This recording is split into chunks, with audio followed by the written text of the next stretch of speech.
A polícia ainda não sabe se o assassinato do advogado que ocorreu hoje no bairro da Ponta Verde foi uma execução ou latrocínio, que é o roubo seguido de morte.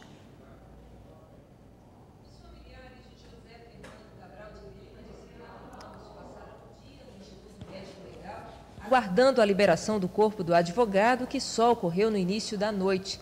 Abalados ainda com a notícia da morte, os parentes não quiseram dar entrevista. José Fernando estava dentro de um escritório de advocacia no bairro da Ponta Verde. Duas agências bancárias foram alvos de criminosos. E foi às 10 horas da manhã de hoje. Aconteceu que 2 elementos chegaram de moto até aqui o local, bateram na porta, renderam o senhor Heleno, que era o vigia que estava na porta, subiram e foram lá em cima onde estava o doutor Fernando. E aí, todo momento pedindo dinheiro, como não tiveram dinheiro, de repente ele atirou, tirando a vida do senhor Fernando. Estas imagens do circuito de câmeras de um estabelecimento em frente ao local do crime mostram os 2 assaltantes chegando e saindo do escritório em uma moto. Os criminosos fugiram levando o celular de um dos funcionários. Nenhuma câmera, funciona. Estava funcionando nesse momento do estabelecimento. Algumas câmeras que está sendo investigadas através da delegada, a doutora Paula, que se encontra também no local, que é a delegada de plantão, ela já está fazendo todos os levantamentos, inclusive localizando alguma câmera que possa mostrar justamente a ação dos indivíduos na chegada e saída desse local. A esposa da vítima, que chorava muito, recebeu apoio nesta loja ao lado, onde o advogado trabalhava. O juiz Geraldo Amorim, que é da família do advogado, torce para que os criminosos sejam presos. Foi um choque enorme receber essa notícia na manhã de hoje. Então, mais um quadro de violência, e eu não tenho dúvida que a Polícia Judiciária vai apontar os autores deste lamentável crime e, sem dúvida, uma resposta à criminalidade. A OAB Alagoas designou o advogado Ronald Pinheiro Rodrigues especificamente para acompanhar as investigações do caso e dar suporte à família. Nós iremos cobrar das autoridades para que esse caso seja efetivamente solucionado. Iremos acompanhar todas as investigações para que tenhamos o quanto antes as respostas cabíveis dos autores desse assassinato. E nós vamos acompanhar toda essa investigação. 2 agências bancárias foram alvos de criminosos fortemente armados na madrugada desta terça-feira. Os constantes roubos a bancos com o uso de explosivos têm deixado os bancários muito apreensivos. Em Marimbondo, no Agreste, a agência da Caixa Econômica Federal foi invadida e teve o cofre explodido. Enquanto parte dos criminosos roubavam o banco, outra parte manteve os únicos 2 policiais que estavam de plantão rendidos no prédio do Grupamento de Polícia Militar. Os criminosos usavam armas de grosso calibre, como fuzis e espingardas calibre 12. Um segurança da agência bancária foi levado refém e liberado no trevo da cidade de Anadia, distante a 84 quilômetros de Marimbondo. A mesma cena se repetiu também durante a madrugada no sertão alagoano. Em Piranhas, bandidos fortemente armados explodiram a agência do Banco do Brasil. Os criminosos chegaram à cidade em pelo menos 3 veículos. O grupo se dividiu, uns ficaram observando a movimentação na companhia de polícia militar, onde estavam 2 policiais de plantão, e outros ficaram na delegacia de polícia civil. Enquanto isso, a terceira parte da quadrilha arrombava o banco e explodia o cofre da agência.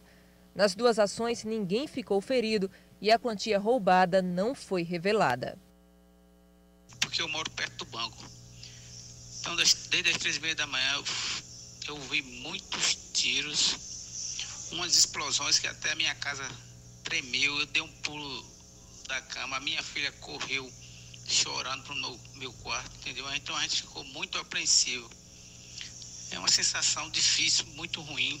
Contando com esses 2, até agora ocorreram 9 arrombamentos a bancos no estado. No ano passado inteiro foram 16 crimes desse tipo. Tendo em vista que nem chegamos na metade de 2018 ainda, esse é um número bem alto. E o dado afeta não só quem utiliza o serviço bancário, mas principalmente quem trabalha nele. todos aqueles funcionários que estão indo, são transferidos para o interior do estado, eles têm sempre essa preocupação, né? Então, quando a gente adentra as agências para conversar com os funcionários, esse é um dos pontos que ele nos relata, né? Da falta de segurança, além, obviamente, eu não posso deixar aqui de dizer, da falta de condição de trabalho, do número insuficiente de bancários para atender uma demanda muito forte da população. Então, todas essas situações têm um agravamento, especialmente no interior. No estado, há 2.000 bancários na ativa. A categoria está com medo diante dessa onda de violência. O prejuízo para o bancário é grande, além de que, obviamente, também o próprio trauma de ficar com receio de estar na agência e acontecer diferente, ao invés de arrombamentos, a própria invasão. É um absurdo essa quantidade de explosões nos bancos. E neste momento está acontecendo um protesto no Barro Duro. São ciclistas de Maceió revoltados com a quantidade de atropelamentos. A repórter Júlia Oliveira está no local e traz as informações ao vivo para a gente. Boa noite, Júlia. Quais os principais pedidos aí desses ciclistas?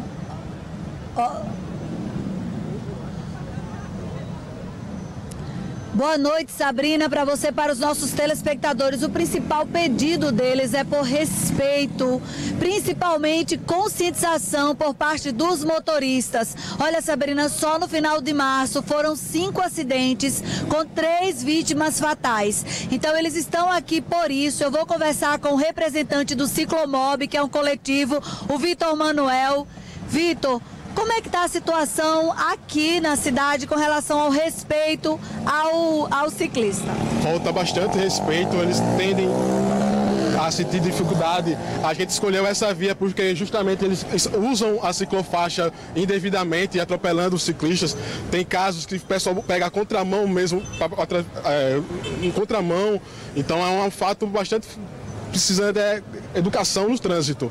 Com relação aos acidentes nas rodovias também, que vitimou 2 ciclistas, né, de renome que competiam, como é que está a situação em relação a essas famílias? Bastante tenso, porque eles estavam praticando um esporte e a gente estava tentando fazer aquilo que eles mais faziam com amor, que é pedalar ou simplesmente fazer um triatlon, que é o caso do professor de Marechal, que estava correndo e foi atingido por trás por um veículo desgovernado. O objetivo de vocês com essa mobilização é chamar a atenção realmente dos motoristas, também dos ciclistas, para terem cuidado quando estiverem na ciclofaixa?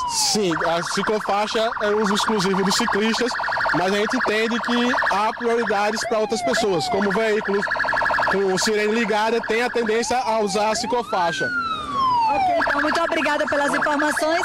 Fica aí então o nosso apelo por mais conscientização por parte dos motoristas, viu, Sabrina? Eu volto com você no estúdio. Isso mesmo, Júlia. Muito obrigada pelas informações e até amanhã. Moradores do Pinheiro, aqui em Maceió, ainda sofrem com os efeitos dos tremores de terra ocorridos há um mês em vários bairros. Ainda não há informações sobre a origem do fenômeno. E a Defesa Civil do Estado alerta sobre os riscos de quem continua morando nas casas que estão com rachaduras. A casa do Eduardo está localizada no bairro do Pinheiro. As rachaduras começaram a aparecer semanas antes, mas ganharam uma proporção maior após o tremor, sentido em diversos bairros de Maceió. No dia do tremor, estava aqui, essa rachadura que era um pouquinho menor, ela aumentou e o pedaço do muro, inclusive, ela caiu, né? A fita colada na parede é uma estratégia adotada para acompanhar o avanço do dano. A rachadura corre pelo canto da parede, como se a laje tivesse cedido. O portão empenou, não fecha mais. A minha casa foi só a lateral, mas tem casa que está muito pior, tem gente que já não está mais morando em casa, né? Teve que se mudar, então assim, independente do resultado, a gente precisa de resposta, né? Logo na frente da casa dele, o condomínio que Piedade é síndica também sofre com os efeitos das rachaduras, que se intensificaram após o tremor. Ela tentou reparar o muro, mas este ponto ao lado da piscina foi interditado. O chão abriu e os moradores não conseguiram dimensionar a profundidade da fenda.